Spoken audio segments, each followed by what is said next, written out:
All right, let's dive right into this explainer. Today, we're dropping the curtain on those sanitized Hollywood versions of the past to reveal the gritty, glorious, and honestly, sometimes gruesome truth about human history and myth.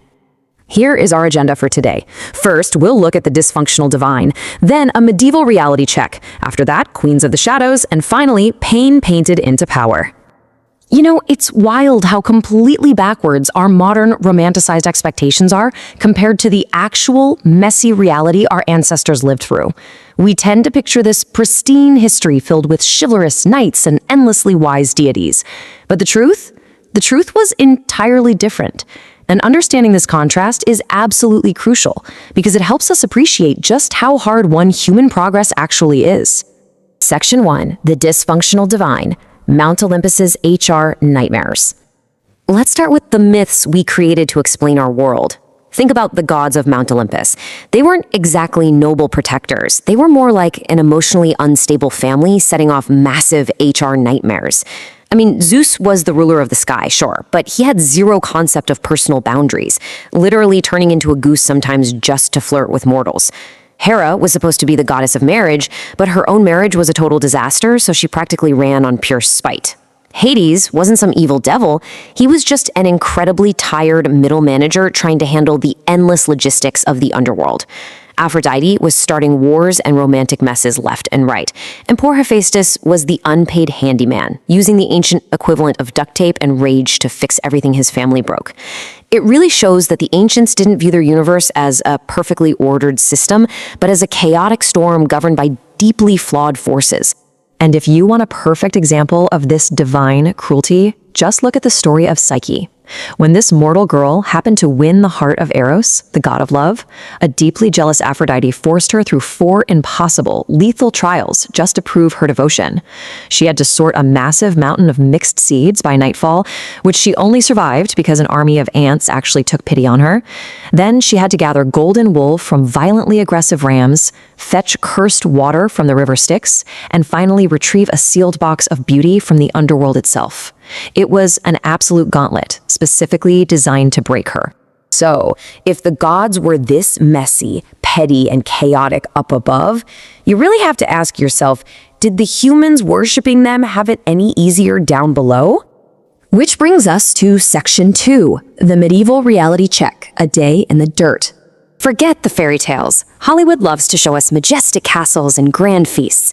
But the actual Middle Ages? Well, waking up in, say, 1325 meant crawling out of a straw mattress, literally stuffed with bugs.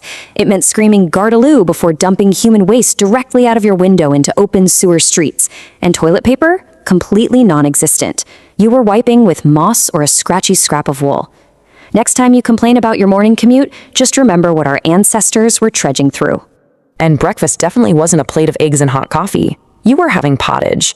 This was a thick, gloopy stew kept simmering in the exact same pot for days, sometimes even weeks. You ate this out of a wooden bowl alongside a hunk of bread so hard it could probably deflect an arrow. And you washed the whole shebang down with weak ale. Yes, even the kids drank ale, because the water was actively trying to kill you with parasites. Honestly, survival back then was a miracle.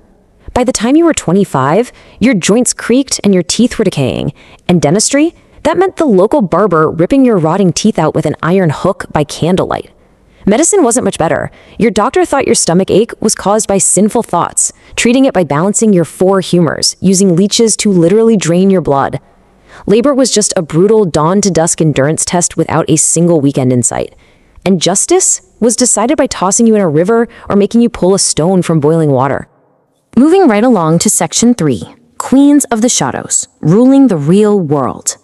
Let's look at the historical women who completely broke the rules of their deeply unfair worlds to seize absolute power. Take Catherine the Great's relentless rise. In 1744, she arrived in a freezing St. Petersburg as a 14-year-old German bride named Sophie, armed with nothing but a diplomatic smile. Yet by 1762, she orchestrated a brilliant bloodless coup against her own husband, the erratic Peter III, and took the crown for herself. She was a foreign-born woman with no legitimate claim to the throne. But through sheer intellect, reading Enlightenment philosophers in secret, and building highly strategic military alliances, she transformed from a pawn into the longest ruling female leader in Russian history. Talk about a masterclass in leveraging a system designed to keep you powerless.